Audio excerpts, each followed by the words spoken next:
Jadi kita bahas mengenai kimia analisa air tentang keasamannya.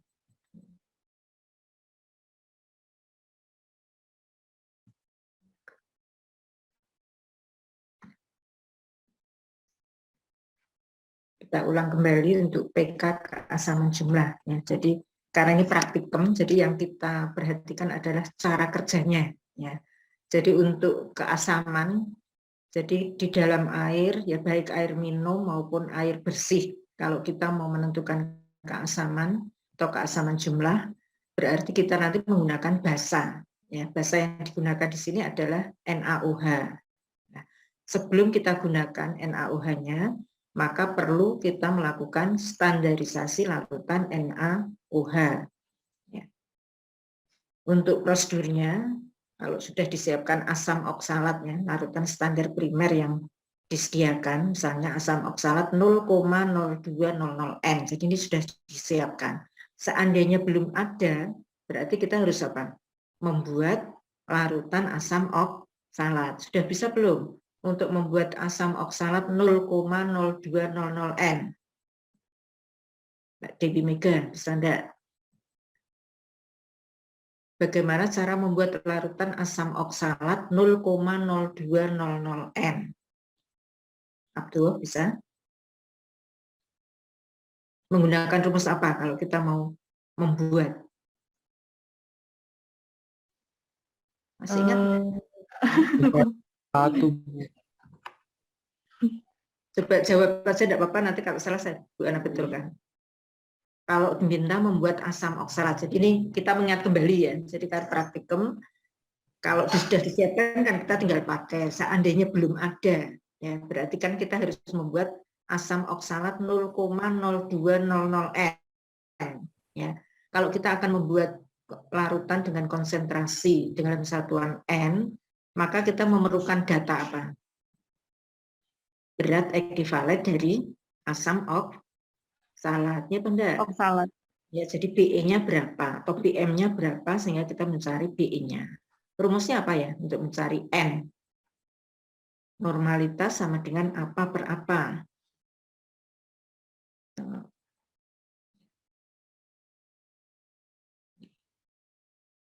Caranya gimana? Kalau kita membuat asam oksalat. Ya. Asam oksalat 0,02 N ya. Sekian. N1 kali F1 ya, Bu? Sama dengan N2 kali F2. Nah, itu kalau N-nya sudah tahu ya. Atau udah dipakai itu saja coba misalnya ya. Jadi misalnya 10 mili asam oksalat 0,0200 N ditambah indikator PP titrasi dengan NaOH sampai merah muda. Misalnya diketahui V titrasi ya, saya tuliskan dulu. V titrasinya, PNaOH-nya diketahui misalnya.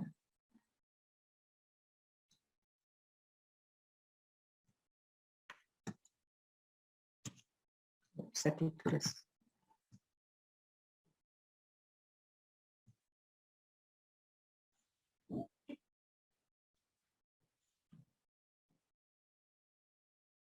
Jadi VNaOH-nya misalnya atau coba dihitung di sendiri-sendiri coba. Misalnya volume NaOH-nya adalah 10,35 mili. OH 10,35 mili. Nah, sekarang berapakah konsentrasi larutan NaOH? Kita masukkan kalau ini sudah disiapkan ya, berarti V1N1 sama dengan V2N2. Ya, berarti V1-nya sudah diketahui belum tadi yang dipipet berapa? 10 mili ya, kita masukkan 10 kali N-nya. N-nya berapa? 0,0200 N, ini saya tuliskan sama dengan ya PNaOH-nya sudah diketahui yaitu 10,35 terus kali N dari NaOH gini ya. Jadi NaOH-nya sudah diketahui sehingga kita bisa mencari konsentrasi dari N dari NaOH.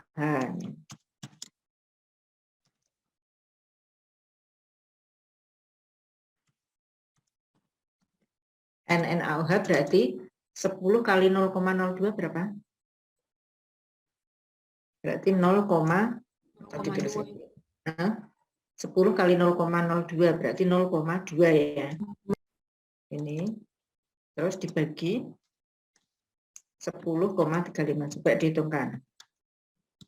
Hasilnya sama dengan jadi 0,019 berapa? 0,0193. Coba dituliskan lengkap dulu. Banyak enggak Bapak angkanya? 0094.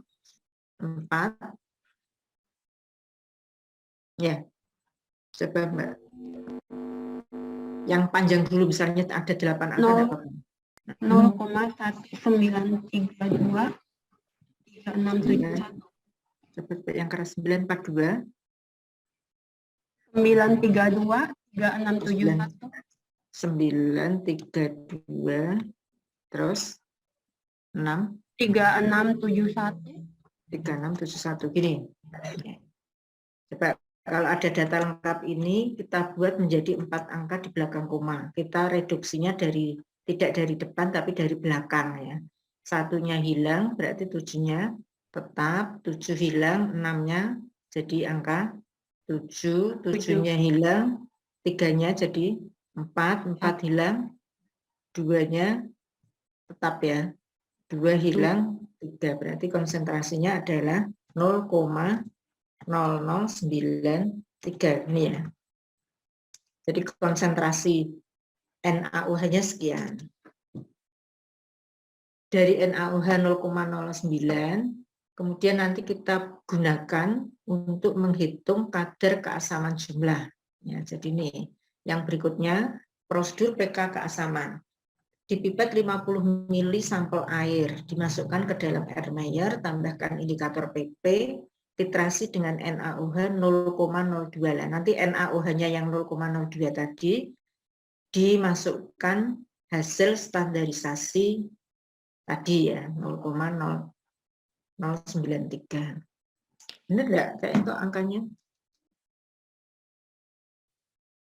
Kan tadi coba dihitung ulang ya, kayaknya kok 10 kali 0,02 itu kan ya mendekati 0,02. 0,0119. Makanya ada satunya ya, makanya Iya. 0,0193. 193. Iya. Benar? Ya, ini ya. Jadi ini tadi satu yang ya, betul. Jadi 0,02 hasilnya 0,019. Kan benar kalau 9 ini kan dibelakang jadi 0,02 ya. Jadi N sekian. Nah, untuk menghitung kadar keasaman jumlah ya, sampel air yang dipipet adalah 50 ml. Jadi kalau standarisasi cukup 5 ml atau 10 ml, tapi kalau untuk menetapkan kadar air volume minimalnya adalah 50 ml. Jadi 50 ml dipipet ya, sampelnya dipipet, masukkan ke dalam air Mayer, tambahkan PP, kemudian titrasi dengan NaOH sampai terbentuk warna merah muda. Ya. Pada waktu terbentuk merah muda pertama kali, keran kita tutup, ya. Kemudian kita bilas. Kalau warnanya masih ada, berarti titrasi sudah selesai.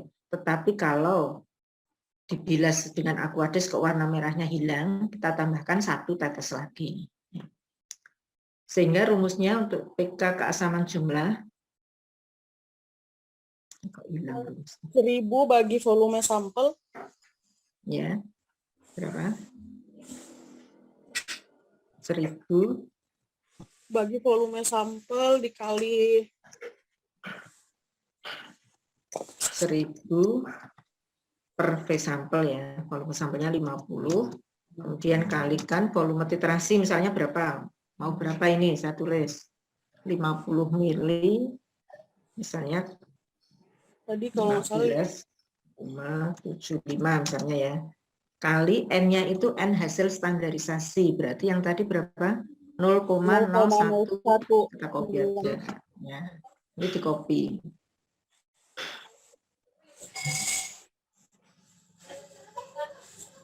Jadi N-nya kita pakai yang N setelah dihitung tadi. Kita masukkan 0,0193 ya. Ya. kemudian kalikan DE kita keasamannya sebagai apa? tadi apa? NA ya? NaOH ya? Atau Keasamannya gitu sebagai apa? Sebagai CO2 CO2 berarti kalikan 40 44 bagi 1 ya. gitu. 44 per 1. Jadi BE-nya CO2 ya. Ya, supaya kita hitung 1000 per 50 itu 20 ya. 20 kali tinggal kita ngalikan.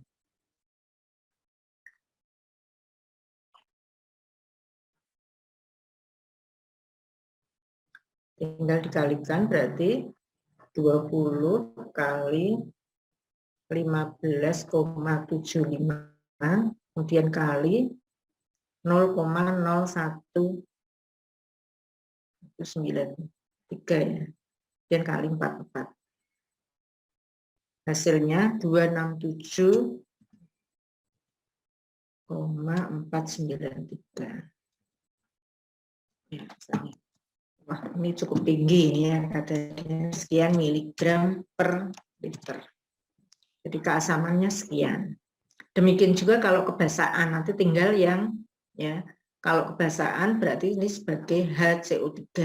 Ya, jadi kalau rumusnya sama, kalau untuk kebasaan tinggal di ya, biasanya kalau keasamannya tinggi berarti kebasaannya tinggi apa rendah? Ya, misalnya ini keasaman ya. Ya, lawannya. Jadi kalau dalam sampel yang sama, kalau keasamannya tinggi berarti kebasaannya rendah ya, jadi lawannya. Jadi mungkin ini hanya sedikit sekali, mungkin hanya nggak ada 1 mili, misalnya 0,75 mili, kalinya bukan sebagai CO2 tapi sebagai HCO3 ya. HCO3 berarti BM-nya berapa ini? Kalau misalnya ini kebasaan sekalian ya, misalnya ini kebasaan itu paling kecil, misalnya kebasaan jumlah bentuknya bersama, hanya ini dihitung sebagai HCO3 min ya. Nah, ini berarti BE-nya berapa? H itu 1, C-nya 12, O itu 16. 16 kali 3 48 ditambah C-nya 12 berarti 60 tambah H1 berarti kali 6 61. Jadi di sini coba ini dihitungnya. Kali 61 per 1. Berarti kebasaan ya. Kalian kita hitung. Tetapi nanti di sini bukan N-nya NaOH tapi N-nya HCl. Misalnya kita anggap sama ya. Ini tadi contohnya. Jadi kalau kebasaan berarti 20 kali 0,75 misalnya. Terus HCl-nya kita anggap sama ya. 0,0193 misalnya sama. Kali 61. Hasilnya 17,66.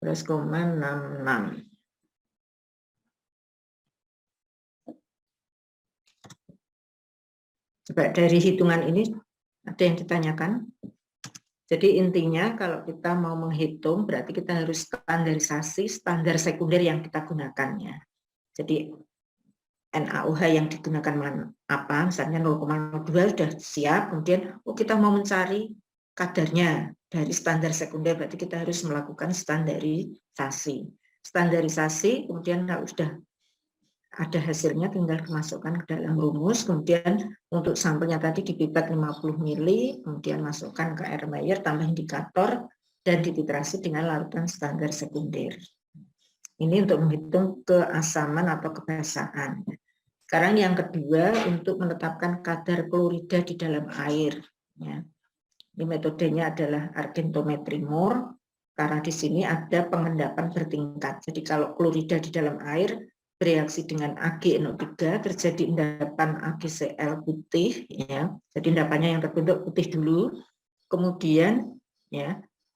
Kalau titrasi dilanjutkan, maka AgNO3 itu akan bereaksi dengan kalium kromat atau dengan indikator, sehingga terbentuk endapan Ag2Cr4 atau endapan coklat merah. Jadi ini endapannya 2 kali ya, putih dulu, kemudian baru kelebihan 1 tetes AgNO3 akan terbentuk endapan coklat merah. Kemudian untuk perlakuannya, karena ini terbentuk endapan, maka kita ngocoknya itu harus kuat. ya. Jadi mengocoknya harus lebih kuat daripada tadi yang asam dan basa, ya. Jadi terbentuk endapan merah. Kemudian untuk perhitungannya sama ya, berarti kita harus melakukan standarisasi larutan AgNO3. Standar primer untuk AgNO3 adalah NaCl, ya, natrium klorida. Kita buat natrium klorida 0,0200 N di pipet 10 mili, masukkan ke dalam air Mayer. Coba akan saya tunjukkan bagaimana cara membuat NaOH NaCl, ya ini ya, contohkan aja.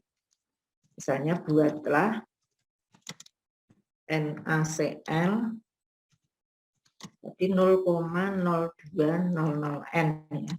Misalnya kita mau membuat sebanyak berapa mili? Hanya sebanyak 100 mili ya. Ini kita kalau membuat harus tahu berat molekul dari NaCl. Ada yang tahu NaCl itu beratnya berapa? Na itu 23 ya. Na 23, Cl 35,5. Berarti totalnya berapa? 58,5.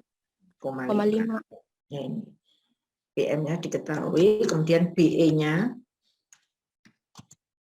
kebetulan valensinya 1 ya. Jadi BE-nya adalah 58,5/1.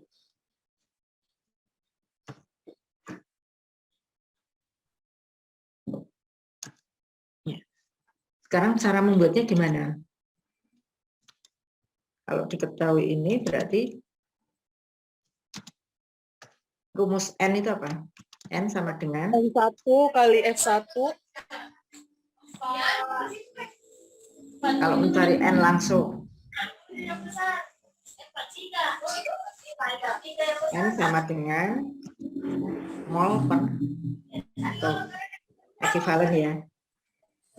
Mol ekivalen per volumenya satuannya liter. Ya. Mol ekivalen sendiri apa? Gram per BE ya. Berat zat dibagi berat ekivalen dari NaCl terus dikali volumenya. Terus kalau kita mencari gramnya, yang ya, N-nya kan sudah diketahui, berarti kalau kita mencari gramnya atau berat NaCl-nya, berat NaCl yang harus ditimbang, maka rumusnya jadi apa? N kali BE dari NaCl kali volume. Volume di sini dalam satuan liter ya. Berarti berat NaCl yang harus ditimbang berapa? N yang diminta tadi 0,0200. Kita masukkan kali BE-nya NaCl 58,5 kali volumenya 100 ml itu berapa liter?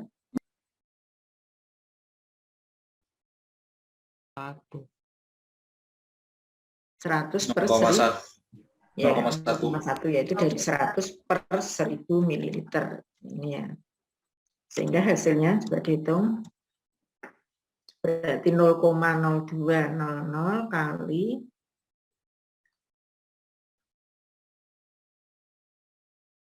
kali 58,5 kali 0,1 ya. Hasilnya 0,117 ya.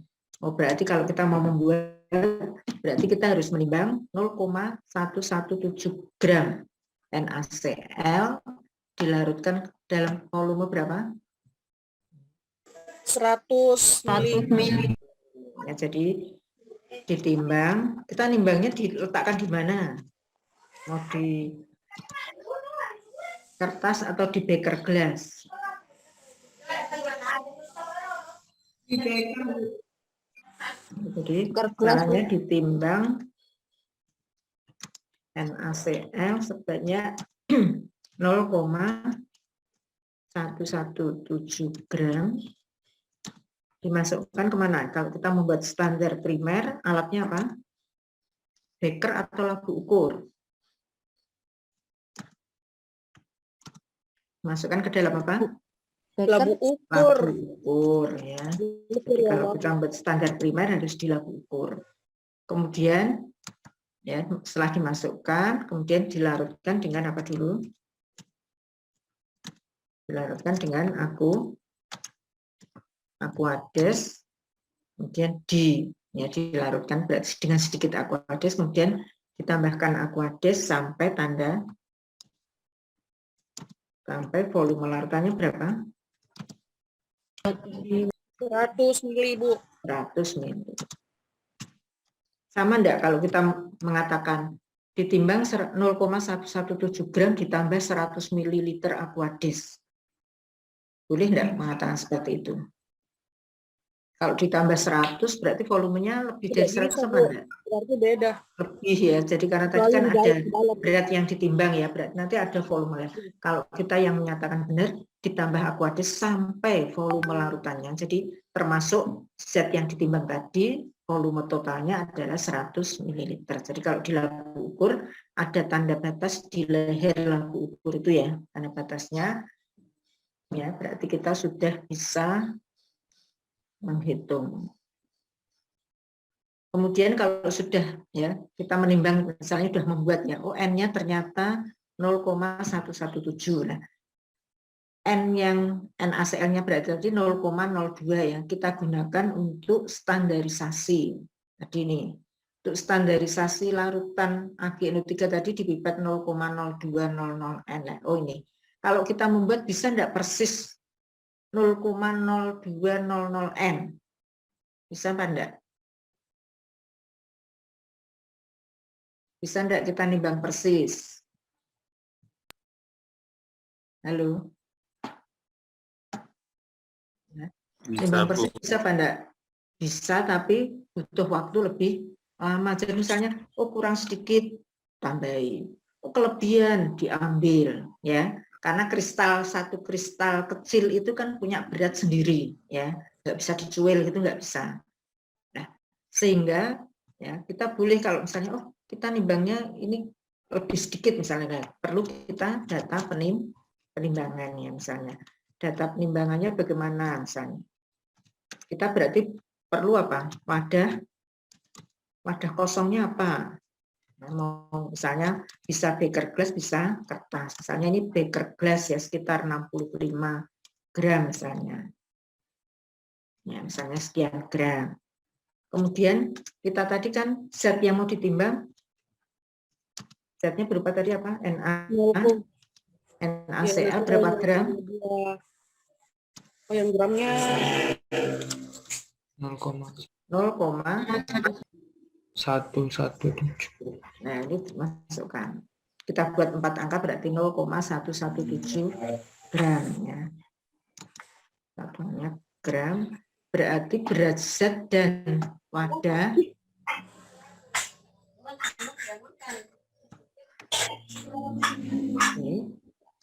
ini berarti berat apa?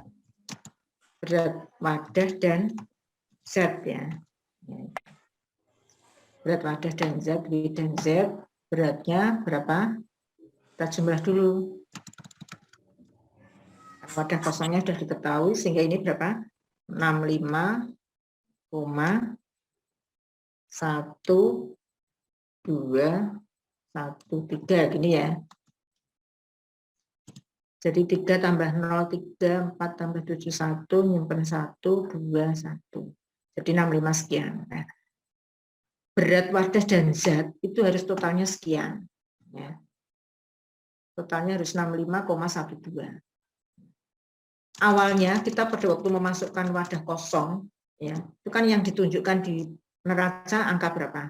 65,0043 ya.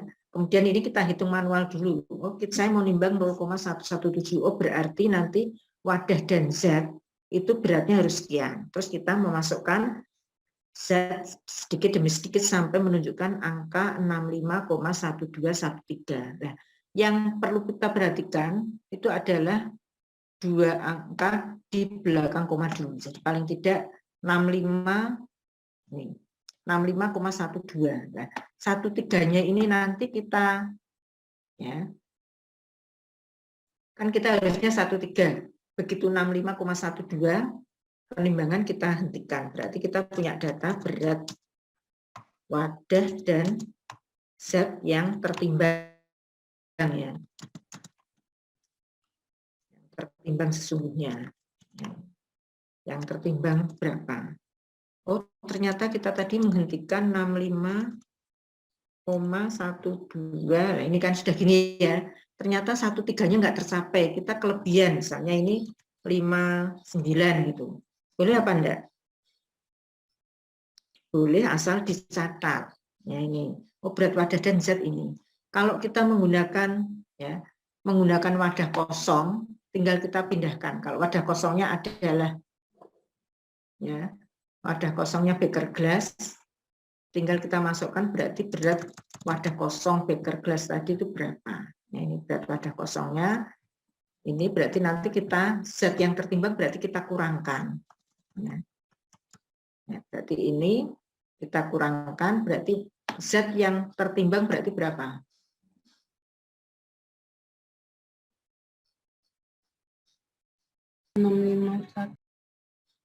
Ditambah atau dikurangi? Dikurangi. Dikurangi 0,121. Berarti berat zat ya. Berat zatnya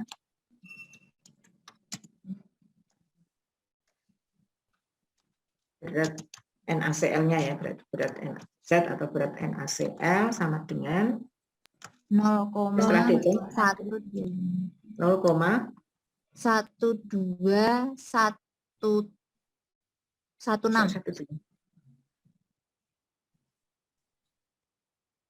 Tadi kita lebih ya, berarti kan lebih dari 0,1216.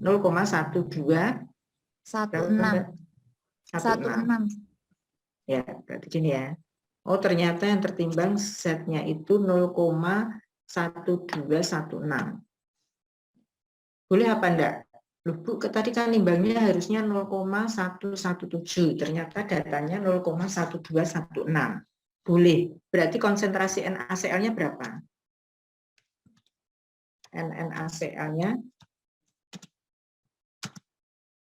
kita kembalikan, berarti boleh ini atau yang sesungguhnya boleh ya. Jadi misalnya untuk singkatnya boleh 0,1216 dibagi yang seharusnya tadi berapa? 0,117 ya. Nah, harusnya sekian. Kali sekian itu N-nya berapa? 0,02. Jadi ini seperti kita menghitung koreksi normalitas. Koreksi NaCl. Biasanya dibuat koreksi dari N-nya NaCl sekian kali 0,0200. Coba dihitung berarti N-nya berapa? Karena nimbangnya kita lebih berarti nanti konsentrasinya lebih dari 0,0200 ya. Betul apa tidak hasilnya? Berarti 0,1216 dibagi 0,117 sama dengan berapa kali 0,0200 N, hasilnya 0,01 lengkap dulu ya, 20,786,3248. Ini angkanya lengkapnya seperti ini. Kita buat menjadi 4 angka di belakang koma. 8 hilang, 4-nya jadi berapa? 5. Jadi 5, 5 hilang, 2-nya jadi 3, 3 hilang, 3-nya tetap 6 hilang, 8-nya jadi 9, 9 hilang, 7-nya jadi 8. Berarti konsentrasinya 0,0208. Ini ya. Kan 4 angka ya. Jadi 0,0208 N. Oh, ternyata jadi gini ya. Kalau kita membuat NaCl 0,02, ternyata dari hasil penimbangan kita lebih sedikit. Nah, lebih sedikitnya itu berapa? Kita koreksi dengan dengan gram yang seharusnya. Ya, jadi gram yang tertimbang 0, jadi ini berat NaCl yang tertimbang ya. Yang tertimbang sekian. Ya.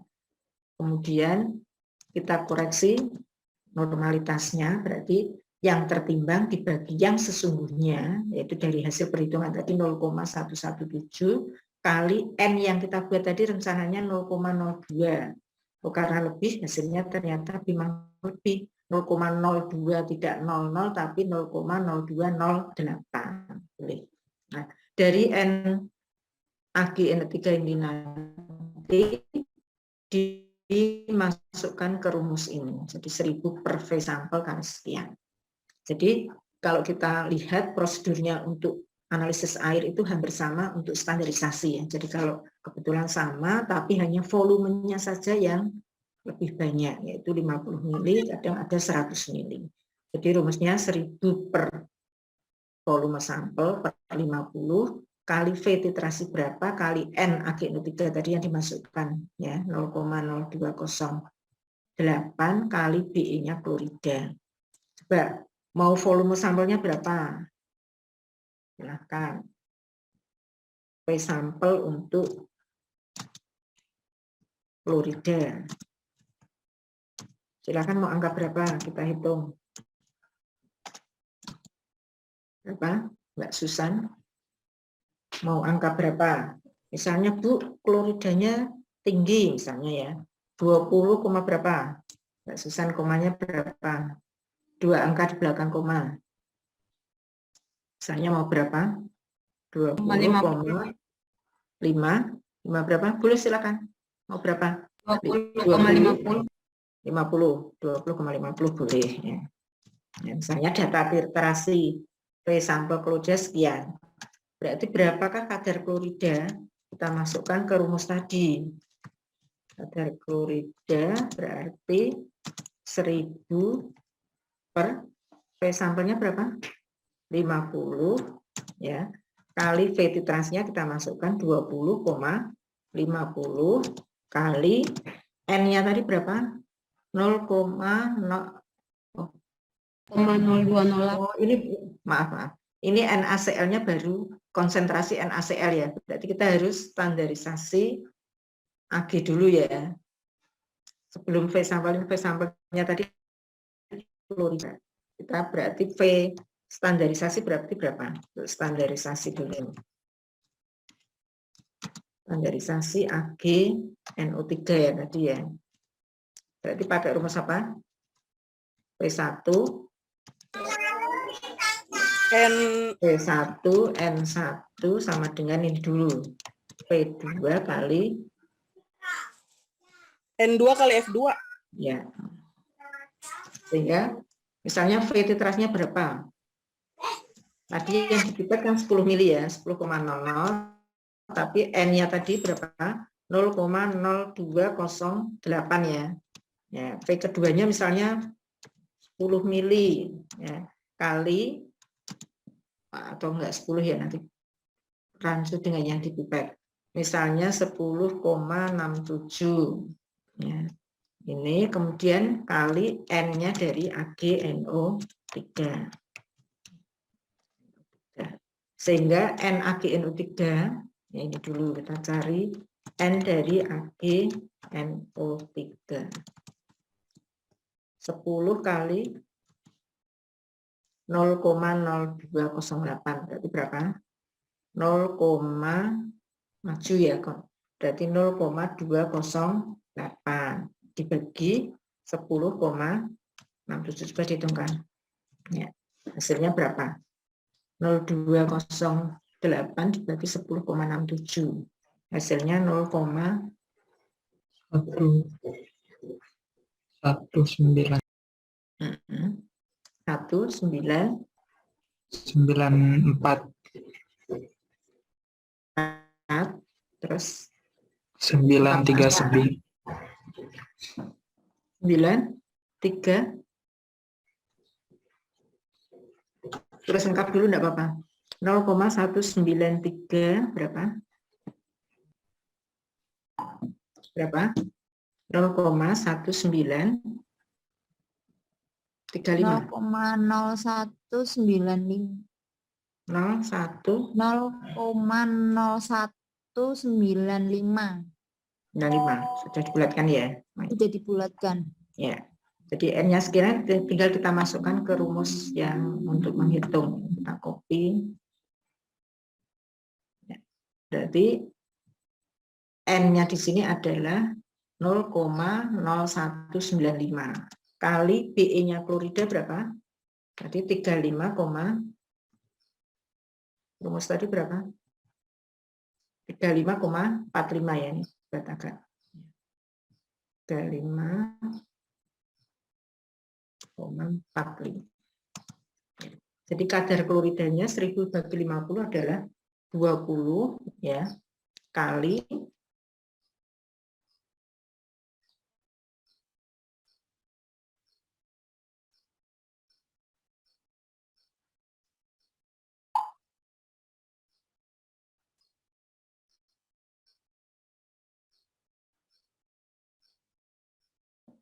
berapa? 20 kali 20, 40. Berapa?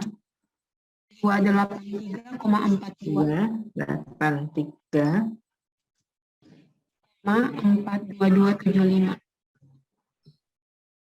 Ini miligram per 22,42275.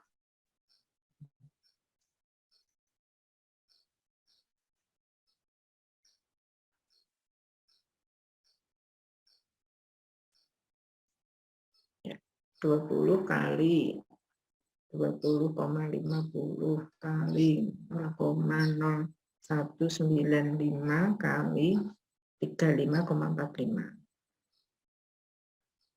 Ya, 283, ada 4-nya ya. 42275. Kalau kita buat 2 angka saja berarti berapa? 283. Karena ini kan miligram ya, berarti kita tinggal 2 angka atau mungkin 1. Berarti 5, 7-nya jadi 8, jadi 3,42.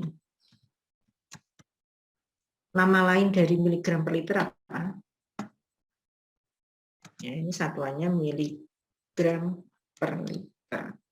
Atau bisa diubah dengan satuan ppm ya, sama dengan. ppm itu sama dengan miligram per liter. 283, nama lain miligram per liter adalah ppm. Sampai di sini ada yang mau ditanyakan? Kalau kita standarisasi, berarti peralatan apa yang diperlukannya? Atau untuk menetapkan kadar klorida ini, coba alatnya apa saja ini? Untuk meletakkan AgNO3 di buret, berarti butuhnya apa? Alatnya. Tempat buret itu apa namanya? Statif ya. Statif. Terus statif diletakkan di situ buret ya. Kemudian untuk memasukkan AgNO3 ke dalam buret butuh alat bantu apa? Corong. Berarti kan butuh corong. Kemudian untuk titrasi, tempat kita menggunakan titrasi apa? Erlenmeyer. Jadi Erlenmeyer. Itu Erlenmeyer. Kemudian untuk bahannya apa tadi? Kalau kita penetapan kadar klorida berarti butuhnya tadi apa? Na. Untuk standarisasi NaCl standar. Kemudian larutan Ag. AgNO3. Indikatornya tadi apa? K2CrO4. Ya, kemudian ada serbu MgO. AgCrO4. K2CrO4. Ya, kan nanti direaksikan jadinya Ag2CrO4 itu hasil ya, bukan bahan. Dari bahan utamanya ini. Terus caranya tadi kan dipipet sampel dan butuh berarti sampel sampel kloridanya ya disiapkan. Bisa sampel kloridanya dari misalnya air laut, oh air laut itu rasanya asin, kadarnya berapa ya? Nih. Atau daerah tertentu, kok ini kalau saya minum air rebusan dari daerah X misalnya, kok ada rasa asinnya, berarti kadar kloridanya berapa? Nah, kemudian kita juga harus membandingkan kalau hasilnya ini apa? SNI untuk kualitas air Bersih. minum misalnya ya. Mau air minum atau air bersih itu ada aturannya sendiri. Jadi misalnya untuk air minum ya, misalnya kadar maksimumnya berapa misalnya. Kadar maksimalnya misalnya 250 mg per liter misalnya ini. Itu untuk kadar klorida. Mungkin ada yang juga yang syaratnya boleh sampai 500 mg per liter misalnya. Kalau kita ketemu sekian, oh untuk 250 ini sudah lebih dari 250, kita harus hati-hati. Oh, ini kadar kloridanya tinggi. Ya. Jadi harus upayakan kalau kloridanya tinggi, bagaimana cara menurunkan kadar klorida. Ada yang ditanyakan sampai ini? Jadi ini kita sudah melakukan praktikum standarisasi larutan ya untuk keasaman atau kebasaan dan kadar klorida. Sampel nanti ini. Dan yang mau yang ketiga sekalian, kesadahan jumlah ini. Kesadahan jumlah di dalam air ya. Yang namanya sadah. Air sadah itu kalau direbus meninggalkan apa? Endapan putih ya. Jadi kalau kita merebus berkali-kali kok wadahnya ada endapan putih, itu tandanya bahwa air itu mengandung air sadah. Nah, air sadah itu sebetulnya adalah ya logam-logam yang ada di dalam air. Jadi kalau logamnya bisa Ca, bisa magnesium, ya bisa Pb, Al dan sebagainya. Kalau kita tidak menyebutkan salah satu dari logamnya, pokoknya logamnya itu di air berapa? Berarti kan logam total. Itu namanya kesadahan total atau kesadahan jumlah. Jadi semuanya logam-logam yang ada di dalam air tidak kita menyebut logam A, logam B, logam C, tapi semua logam yang ada di dalam air, maka disebut kesadahan jumlah. Tapi kalau kita hanya, oh saya mau menghitung kesadahan Ca-nya saja, nah berarti disebut kesadahan Ca. Jadi ini prinsipnya terbentuk senyawa kompleks antara logam-logam dengan reaksinya yaitu Na2-EDTA, natrium, etilen, diamin, tetraasetat. Kemudian indikatornya EBT ya. Nanti kalau dititrasi menghasilkan warna biru ya. Prinsipnya Ca mengikat, jadi logam itu diikat oleh indikatornya EBT. Jadi ini kebalik, kalau tadi kan bereaksi kemudian indikatornya terakhir. Kalau ini awal. EBT bereaksi dengan logam yang ada di dalam air. Misalnya Ca membentuk Ca-EBT. Nah, setelah EBT, ya EBT itu warnanya apa awalnya? Eriochrome black tea. Awalnya itu bentuknya biru kehitam-hitaman.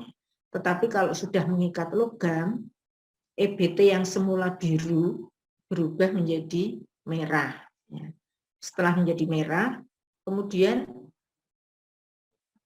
bereaksi dengan Na2-EDTA dalam suasana basah ya, jadi pH 10 sehingga EDTA ini ya mengikat Ca. Ya, Ca-nya ganti diikat oleh EDTA menjadi Ca-EDTA sehingga EBT-nya lepas kembali. Kalau EBT lepas, dia akan membentuk warna semula. Jadi warna aslinya kan tadi biru ya, maka akan terbentuk warna biru. Jadi terbentuk warna biru ya, sehingga ya titik akhir titrasi tercapai. Kalau kita hanya menghitung Ca-nya saja, nanti indikator yang digunakan tidak EBT tapi mureksit misalnya. Kemudian titik akhirnya tidak biru tapi merah keunguan. Ya, ini tergantung. Jadi kalau kesadaran jumlah ya ini kita butuh Na2-EDTA. Kemudian ini satuannya apa? Bukan M tapi molar M ya. Kenapa molar? Karena EDTA ini ya itu reaksi yang unik karena dia punya etilen, diamin, tetraasetat. Tetra itu berapa? Tetraasetat. Jadi dia punya 4 macam tangan asetat ya. Asetat itu bermuatan negatif. dia bisa mengikat Ca2+, berarti butuh negatif berapa? Kalau Ca2+, berarti butuh negatifnya 2, berarti asetatnya 2 itu dilepas atau ditangkap oleh Ca2+. Kalau yang diikat logamnya Al misalnya, Al3 positif, berarti dia butuh 3 asetat, masih bisa. Misalnya Sn 4 positif, masih 4 ya. Jadi logam itu maksimum muatannya adalah 4 ya. Tidak ada logam plus 5. Nah, kalau logam plus 5 nanti dia membentuk non logam ya, enggak ada ya. Jadi non logam. Sudah ya, kita harus standarisasi. Standarisasi EDTA dengan apa? ZnSO4. Betul enggak Zn itu salah satu logam? Seng. Seng termasuk logam ya. Oh betul, ini untuk standarisasi ya dia butuh senyawa yang mengandung logam yaitu ZnSO4 ya. Dipipet ya, tambah indikator EBT dan buffer pH 10 ya. Titrasi sampai warna biru. V1M1 sama dengan V2M2 misalnya. Kemudian untuk air ya, dipipet 50 mili air tambah 2 mili buffer pH 10 titrasi ya, dan indikator EBT titrasi dengan EDTA 0,0100 ya. Nanti ini standarisasi dulu sampai terbentuk warna biru. Ini yang perlu diperhatikan birunya seperti apa, karena tadi kita menambahkan EBT sampai merah. Bisa enggak kita menambahkan EBT dalam jumlah yang sama? Bisa kalau apa? Harus ditimbang ya, misalnya mau menghendaki semua sama, mau 100 mg ya, ditimbang satu-satu. Wah Bu, kok repot? Maka kita menambahkan kira-kira ya, misalnya seujung sendok kecil ya. Nah, seujungnya itu kan kadang ada yang lebih sedikit, ada yang kurang sedikit, sehingga warna merahnya ini untuk titrasi satu dan yang kedua atau sampel satu dan kedua tidak sama ya. Kalau merah anggurnya muda, maka birunya di sini juga biru muda ya. Jadi birunya itu tidak harus birunya seperti ini enggak, tapi kalau merah muda jadinya biru muda. Kalau merahnya agak tua, maka birunya di sini juga agak lebih tua. Jadi merah biru agak tua. Jelas ya? Jadi nanti titik akhirnya menyesuaikan dari warna merah awalnya. Dari merah ke biru itu melewati warna apa? Sofyan. Dari merah ke biru melewati warna apa? Diske. Diske bisa. Merah ke biru itu melewati warna apa? Sofyan. Merah terus biru. Nah, sebelum ke biru itu melewati warna ungu. Ya, jadi merah, agak merahnya pudar, dia membentuk ungu. Ungu, kalau ungu itu belum selesai tapi tanda akan selesai. Ya. Kemudian ungunya hilang, langsung berubah jadi biru. Jadi birunya itu biru apapun ya. Jadi bisa biru muda, bisa biru tua. Pokoknya biru. Ya. Kenapa? Karena ini penambahan EBT-nya ada yang terbentuk merah muda dan juga yang merah tua. Yang bagus yang bagaimana? Yang tengah-tengah. Jadi tidak terlalu merah muda dan tidak terlalu merah tua. Jadi nanti birunya biru kelihatan. Tapi kalau semakin tua misalnya merahnya merah gelap, maka menjadi biru gelap itu kita agak sulit ya. Ungu ke birunya agak sulit. Nih ya, jadi nanti tinggal menghitung 1000 per V/50 volume titrasi berapa kali molaritas EDTA hasil standarisasi kali ini kesadarannya dihitung sebagai CaCO3.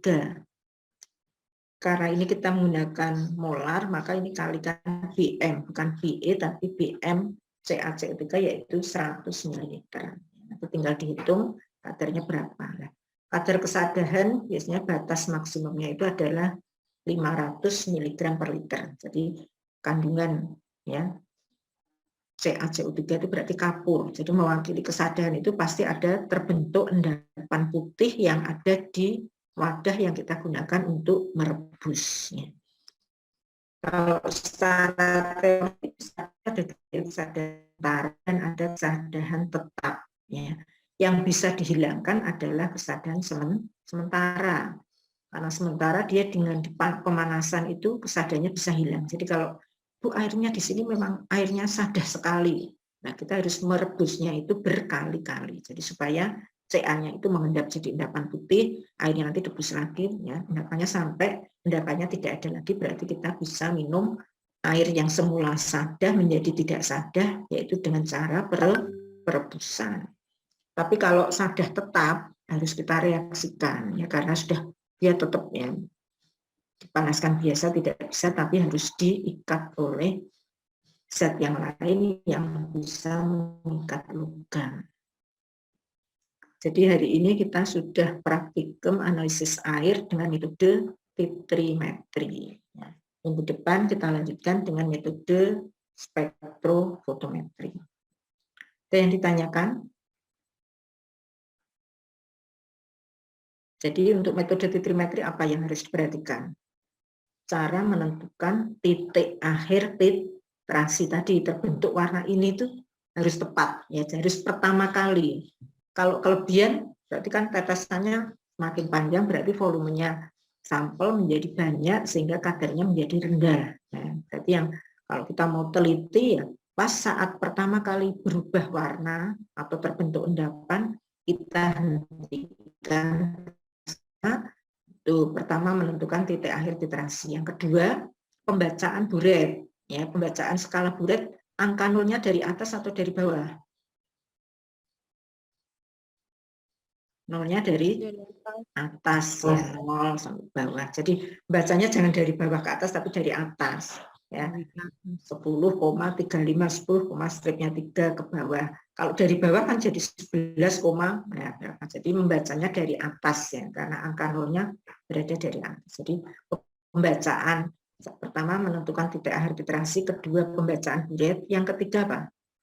Cara menghitung tadi. Kalau keliru letaknya kan bisa juga salah, ya, cara standarisasi tadi misalnya V1N1 kok V1 kali N2 sama dengan V2 kali N1 kebalik misalnya, seperti itu menyebabkan perhitungannya menjadi salah.